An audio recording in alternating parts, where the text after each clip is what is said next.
Bom dia a todos, bom dia a todas, bom dia para você que nos assiste pela Pop TV em Sobradinho e Porto Alegre ou nos escuta pela Cultural FM em Santa Catarina e no Rio Grande do Sul. Sejam todos muito bem-vindos e bem-vindas a mais um ICL Mercado Investimentos.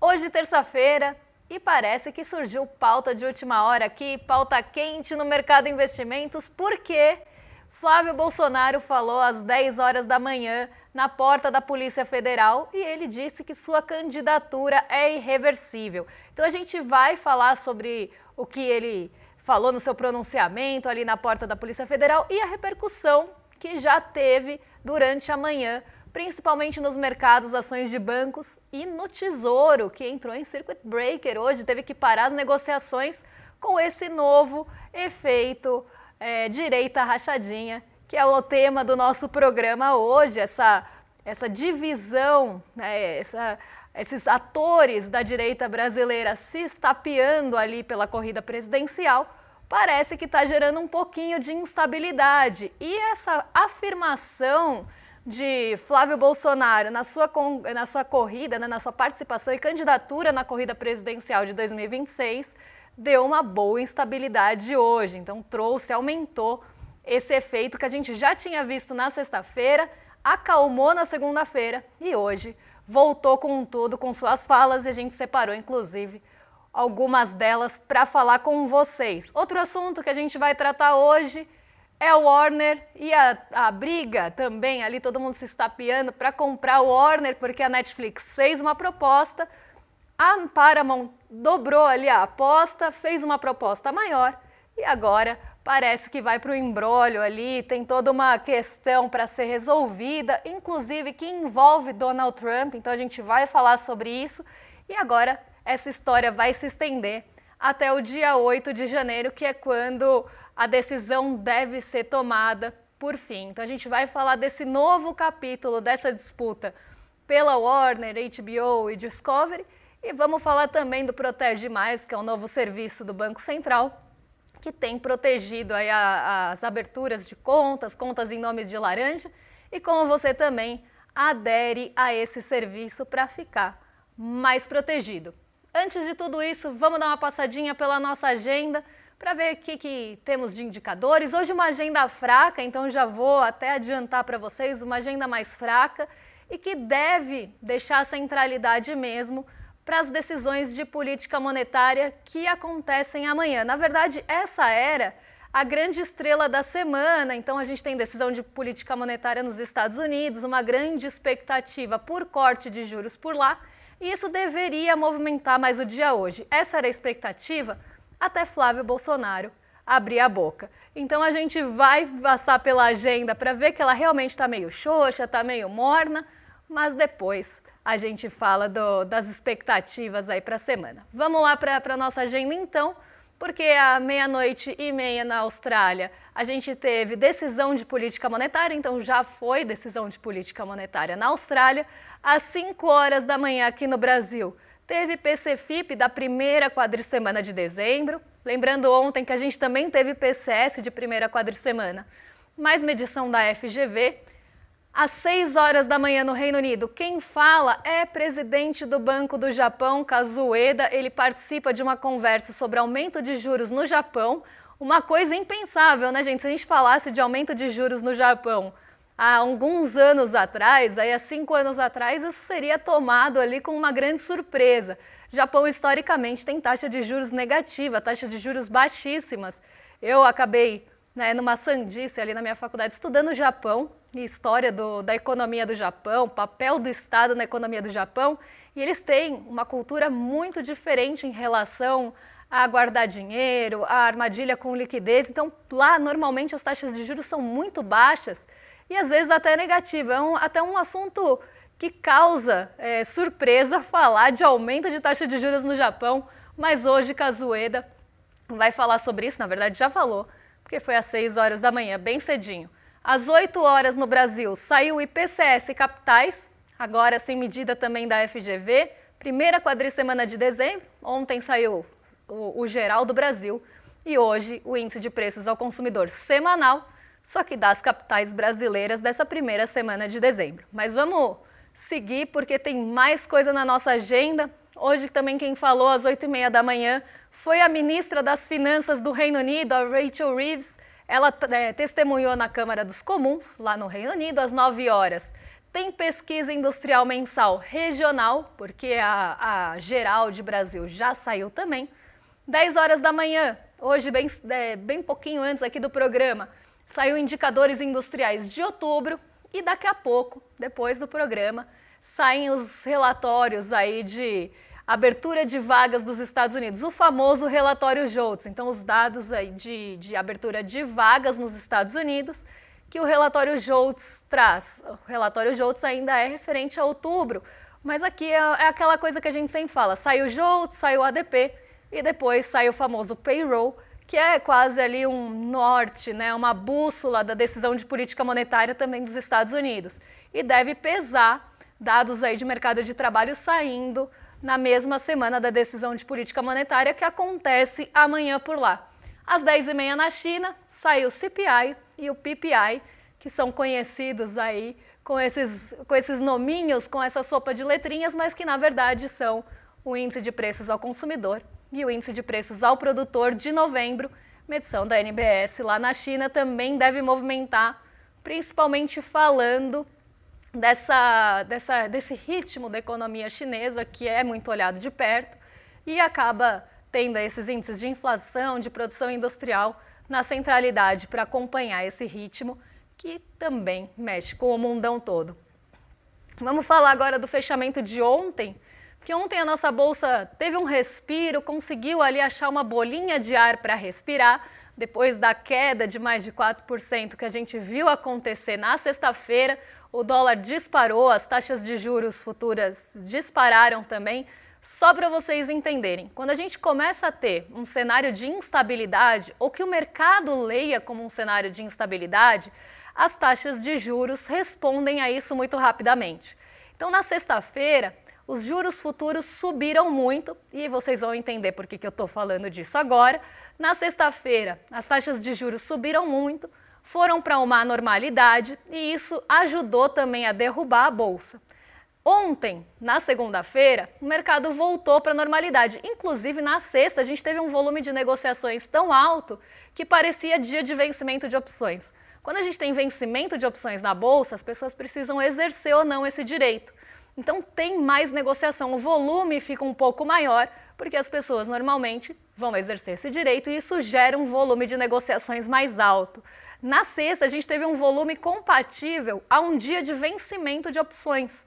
Então, foi um dia de movimento bem atípico para lá um dia 5 de dezembro. Mas isso aconteceu justamente por aquele efeito Flávio que a gente chegou a comentar com vocês, que trouxe uma instabilidade e derrubou praticamente todas as ações do nosso Ibovespa. Uma outra ali mais ligada ao mercado externo, ao mercado internacional, conseguiram ficar no positivo, mas as ações principalmente ligadas a Brasil caíram em bloco. Ontem a gente teve a recuperação desse movimento, claro, não na mesma magnitude, mas o Ibovespa conseguiu respirar um pouco depois da queda de sexta. E essa queda de sexta, ela veio junto com aquela correção que já era esperada. Então todo mundo esperava que a bolsa ia corrigir hora ou outra. Depois de subir vários dias seguidos, se espera que a bolsa vá ter uma correção mais firme. Mas isso não tinha acontecido ainda. A bolsa não tinha sofrido uma queda tão grande desde que ela começou a seguir naquele movimento de ascensão. Na sexta-feira, quando o Flávio Bolsonaro fala da sua candidatura, se coloca, na verdade, como presidenciável em 2026, candidato ali à presidência, isso faz com que o movimento de correção que já estava sendo esperado se acelere. Então a bolsa cai e ela cai com força na sexta. Na segunda-feira, ela dá esse pequeno respiro, então vamos colocar aqui na tela para o pessoal de casa acompanhar. Ela sobe ali em torno de 0,5%, sobe 0,52 para ser mais exata, e o dólar volta um pouquinho e devolve um pouco da alta que aconteceu na sexta-feira, só que não totalmente também. Ele sai ali do patamar de 5,43 para 5,42 com uma queda de 0,22%. Longe daquele patamar que estava de R$ 5,30.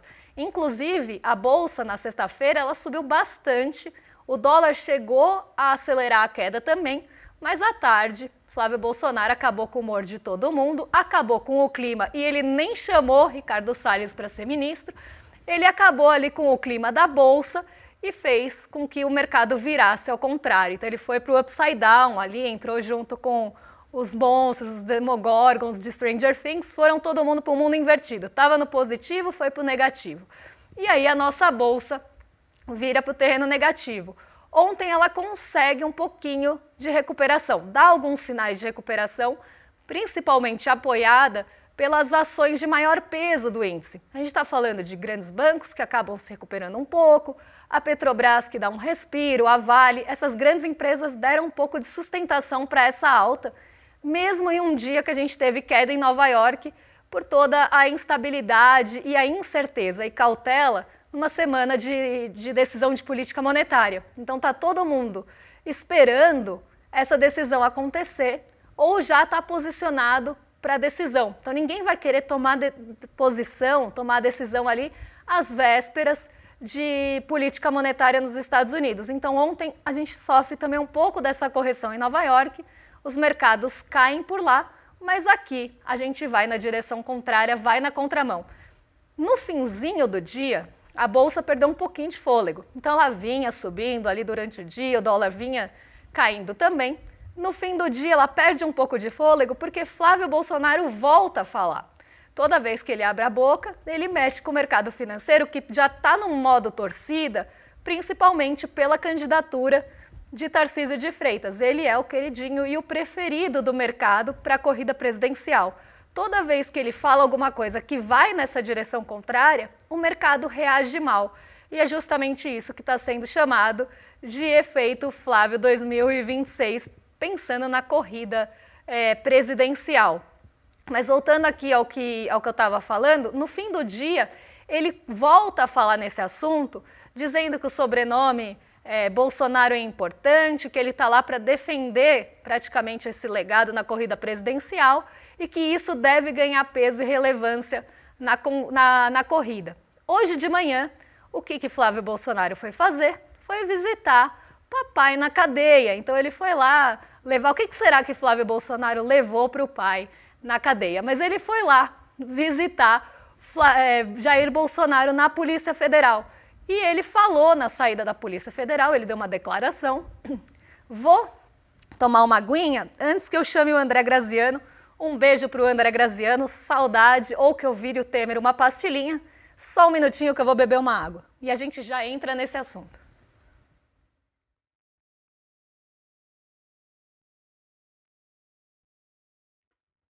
Alguém aqui perguntou no chat, muito boa essa pergunta. O efeito Flávio é porque o mercado desmaiou? Exatamente por isso. E por isso que a gente chama de efeito Flávio. O mercado desmaiou e caiu na sexta-feira e hoje volta para esse mesmo lugar, porque a gente sabe, né, que esse efeito justamente causa isso. Então vamos lá, por que ele foi para a Polícia Federal, estava ali na porta, na saída, e ele voltou a falar sobre sua candidatura em 2026 e afirmou que a candidatura é irreversível. Não adiantou beber água, mas vamos lá. Ele disse que a candidatura é irreversível e aí eu separei alguns trechinhos da fala de Flávio Bolsonaro para a gente discutir aqui no nosso programa. Olha só, Flávio Bolsonaro, 2 pontos. Na parte econômica eu darei continuidade ao que foi feito com Paulo Guedes. Eu não sei se ele está querendo convencer as pessoas a votar nele, se isso é propaganda positiva ou negativa, porque não sei se é fã ou hater aqui falar que vai dar continuidade à política econômica de Paulo Guedes. Mas o que a gente pode ler nas entrelinhas dessa declaração? Ele está falando disso para o mercado financeiro. Esse recado ele está falando, ele está dando para o mercado financeiro que teve ali, né, muitas vezes, afinidade com a política econômica do Paulo Guedes, uma política de austeridade na maior parte do mandato, teve uma política de cortes de gastos da forma mais tradicional que se tem, né, jogando ali sempre a conta, a corda no lombo do trabalhador, no lombo da população mais vulnerável, congelando ajustes de salário, congelando muita coisa, por exemplo, também tabela de imposto de renda. Então, é uma política que desfavorece a população e que teve mais afinidade com o que a Faria Lima, com o que o mercado financeiro espera de uma política principalmente fiscal. O mercado financeiro, ele é completamente fiscalista, mas não é qualquer fiscalista. Ele tem um fiscalismo seletivo. Quando ele fala de fiscal, ele está falando de um fiscal que deixa ali a conta, que estoure a corda para o lado mais vulnerável, mais pobre e mais fraco da população, que não tem poder político e econômico. Quando eu falo de fraqueza aqui, é nesse sentido de poder político e econômico. Então acaba estourando a corda para nós, trabalhadores brasileiros. E esse recado, ele está realmente falando com a Faria Lima, do tipo, você pode preferir o Tarcísio, mas olha, eu quero dar continuidade no que foi feito pelo Paulo Guedes. E ele fala sobre isso também mais para frente. Deixa eu só achar aqui, porque segundo ele, acabei de encontrar, o mercado acha que ele não tem chance de ganhar. Espero que dessa vez o mercado acerte suas previsões. Ele não tem chance de ganhar, mas ele vai provar que estão errados. Além disso, afirmou que por ter sangue Bolsonaro, os eleitores já sabem o que esperar de um governo dele. Deve ser tragédia total, né? Espero que não tenha nenhuma pandemia em 2026, porque a gente sabe o que o sangue Bolsonaro faz para combater esse tipo de catástrofe. Mas vamos lá. Além disso, afirmou que na área econômica dará continuidade ao que foi feito pelo ex-ministro Paulo Guedes e ele ainda disse que sua candidatura é irreversível e que já está procurando especialistas para ajudar na campanha em um possível governo. Disse que é sempre de partir o coração ter que visitar o pai na cadeia, tadinho. E que da defesa de Jair Bolsonaro vai protocolar hoje um pedido de prisão domiciliar humanitária. E aí, de repente, né, aqui só fazendo parênteses, essa galera começou a defender uma prisão mais humanitária, né, começou a falar em direitos humanos, muito curioso o que está sendo falado aqui. Segundo o senador, Bolsonaro ficou feliz com a repercussão da sua candidatura e com o ânimo de que esse anúncio deu à militância, que estava sem norte. Então aqui um recado também, não só a Faria Lima, de que ele quer continuar ali os feitos de Paulo Guedes, que vai ter, né, que eles estão apostando que ele não vai ter chance, mas que ele vai mostrar que tem sim. E ainda ele falou sobre a candidatura, sobre o mercado e a candidatura. Sobre o mercado, aqui abre aspas, tá? Cabe a mim aprovar que a minha candidatura é que vai ser vencedora e que vai tirar esse projeto falido do Lula em 2026. E com o passar do tempo eles vão compreender, isso eu espero, que eles sinalizem na Bolsa. Estão sinalizando sim, Flávio, porque olha só o que está acontecendo com a Bolsa hoje, agorinha mesmo, depois que você falou, a Bolsa começou a cair 1,68, logo depois da fala. Então já estão sinalizando que não gostam muito da sua candidatura. Caindo agora caiu 1,32, o dólar vai para 5,47, chegou a bater quase ali os 5,50 durante o dia. Todos os grandes bancos derreteram depois que você falou ou desmaiaram, como a nossa audiência falou, com o efeito Flávio 2026. E além disso, os títulos do Tesouro tiveram que ter a sua negociação interrompida. Por quê? Toda vez que você tem um fator que gera instabilidade, e essa fala do Flávio Bolsonaro gera essa instabilidade, porque mostra que não tem um consenso na direita brasileira para essa candidatura de 2026 e pode, né, rachar essa possível candidatura sem um apoio único ali, né, de Jair Bolsonaro, inclusive nessa extrema-direita, nessa ala, inclusive, mais à direita que a direita da direita. Então você vê que começa a rachar ali, quase como placas tectônicas se afastando. E isso gera instabilidade principalmente para um mercado que queria um nome a seu agrado, né? Então você começa a ver que essa instabilidade mexe com os ânimos e expectativas do mercado, sim. E quando a gente tem alguma instabilidade, como eu falei no começo do programa, e eu falei para vocês guardarem a informação, os juros dos títulos começam a subir, porque o mercado vai querer mais juros para correr o risco dessa instabilidade, que no caso aqui é o efeito Flávio. E esse efeito começou a repercutir sim nas taxas de juros futuras, que foram subindo, até um dado momento que o Tesouro fala, bom, é hora de interromper essas negociações, porque senão você vai ter, olha o índice Ibovespa aí em queda ao vivo aí. Olha a recuperação em V do Paulo Guedes. Será que era disso que ele estava falando? Olha essa queda que deu às 10 e pouquinho, que foi justamente a hora que ele falou. Então, você vê que essa instabilidade ela está acontecendo e aí, um dado momento, o Tesouro fala, não, vamos parar com a negociação, porque senão quem comprar ou vender nesse momento pode sair prejudicado porque a gente está com os preços e as taxas muito instáveis. E aí o mercado fecha. Então, eu acho que o recado está dado aqui, Flávio. Você que queria uma resposta do mercado financeiro sobre a sua candidatura, acho que eles deixaram bem claro que não gostaram muito. Mas, se você continuar falando, talvez você receba mais sinais. O que eu queria trazer disso? Esse efeito e essa volatilidade, esse sobe e desce, essas movimentações mais fortes, elas já são muito comuns em períodos que se aproximam do período eleitoral. Então, conforme o período eleitoral vai chegando mais perto, essa volatilidade ela se intensifica. A gente começa a ter movimentos mais fortes. Mas essa briga, essa treta, essa rachadinha na direita, parece também que já está antecipando um pouco esse movimento, justamente por essa falta de consenso. E isso deixa o mercado muito triste, muito desagradado, porque eles já tinham o seu favorito, pelo menos ali, colocado nas entrelinhas, porque o mercado disse que é apolítico. Então, esse foi o efeito, mas eu peguei essa matéria bem antes de entrar no programa, até entrou aqui na nossa pauta bem rapidinho, porque ela saiu agorinha, um pouquinho antes da gente estar no estúdio, mas não tinha como não falar para vocês, porque foi justamente o que foi falado na porta da PF. Outro assunto que eu queria trazer para vocês é a atualização do nosso episódio de ontem, da compra da Warner, HBO e Discovery pela Netflix. Ontem a gente falou bastante sobre isso, teve toda uma discussão em relação a essa concentração de poder que cada vez mais acontece nas mãos de empresas de tecnologia. Então as techs elas estão dominando esse mercado da distribuição da mídia e cada vez mais concentrando esse poder. Inclusive a gente estava até falando mais cedo, lembrando de algumas outras empresas que passaram por isso. Para quem lembra, a MGM, que era um estúdio de muitos anos no cinema, foi ali fundada em 1920, na década de 20, se não me engano, a gente estava até comentando sobre isso, e ela virou a Amazon também.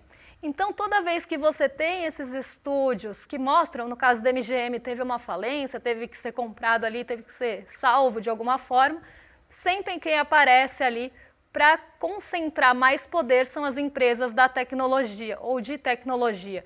E isso vem sendo muito questionado. Ontem eu falei bastante sobre essa questão, mas ontem mesmo, no fim do dia, a gente teve uma atualização que foi a Paramount dobrando a aposta, atravessou o pagode da Netflix e ofereceu mais dinheiro pela compra da Warner, 108 bilhões, de uma forma ali até por ação, aumentando o valor por ação. Até separei aqui um pouquinho, a proposta pela empresa é para a totalidade da WBD, que é o Warner Bros. Discovery, incluindo o segmento de redes globais, e é uma alternativa superior à transação da Netflix, conforme comunicado da empresa.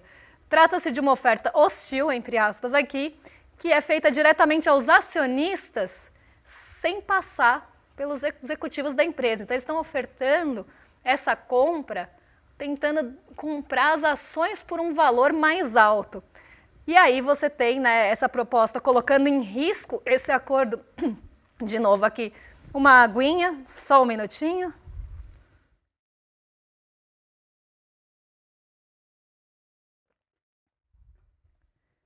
Gente, rachadinha da direita, eu vi aqui no chat, vocês entendam como vocês quiserem, tá? Só tô falando que tá tendo uma divisão ali. Mas vamos voltar aqui. A proposta coloca em risco o acordo sugerido pela Netflix, que tinha anunciado na sexta-feira, dia 5, proposta para adquirir o estúdio e o negócio de streaming da Warner Bros. Discovery, em um acordo que avaliou os ativos em 82,7 bilhões, incluindo as dívidas.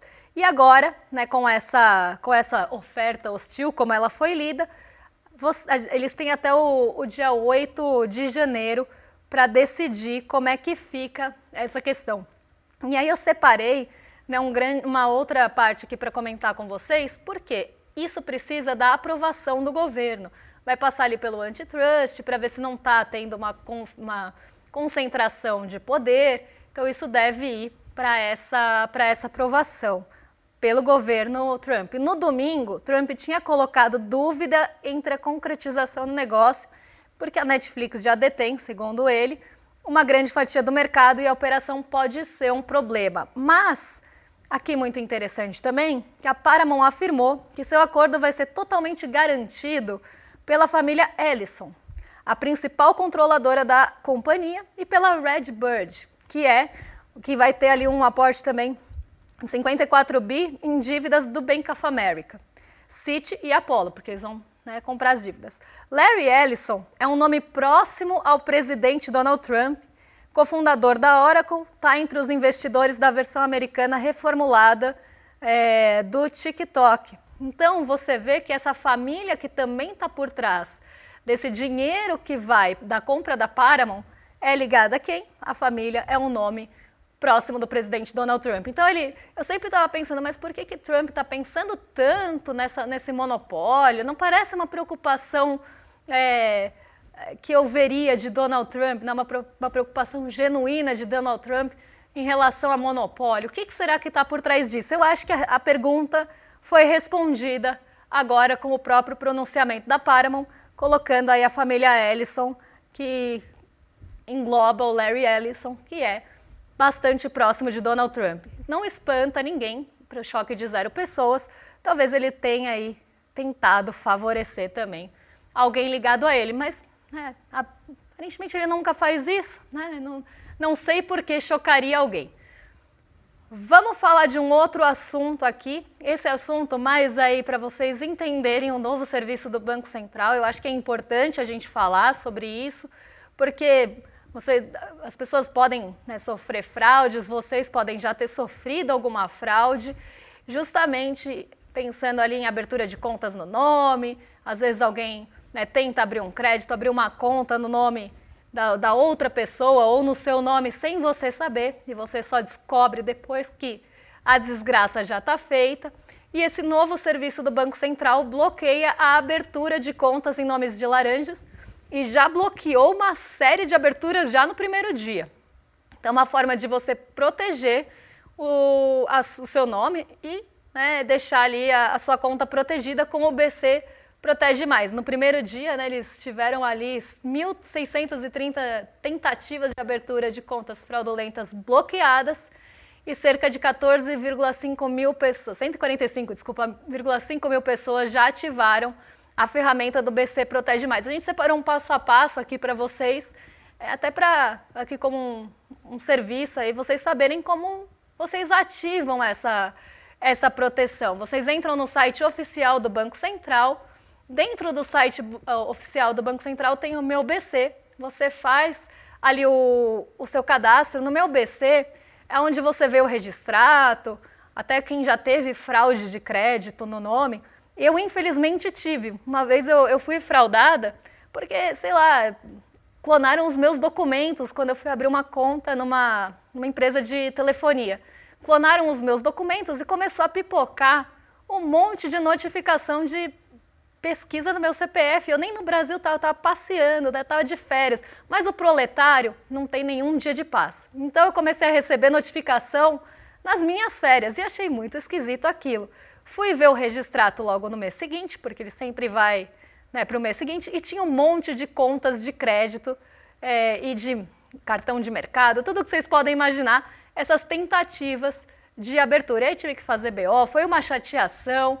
Enfim, eu fui ver isso no registrato do Banco Central, que é justamente nesse mesmo lugar que você vê no Meu BC. Lá você vê o que você tem de crédito no seu nome, inclusive se tem alguma coisa que você não reconhece. E aí você entra nessa área Meu BC, faz o login com a conta GovBR e consegue aderir aí ao Protege Mais nessa ala do Banco Central. Então é simples, é gratuito e eu acho que é muito bom aí para proteger a gente de fraudes. Esse novo serviço vem para isso, e achei importante falar também para todo mundo ficar conhecendo e proteger a conta.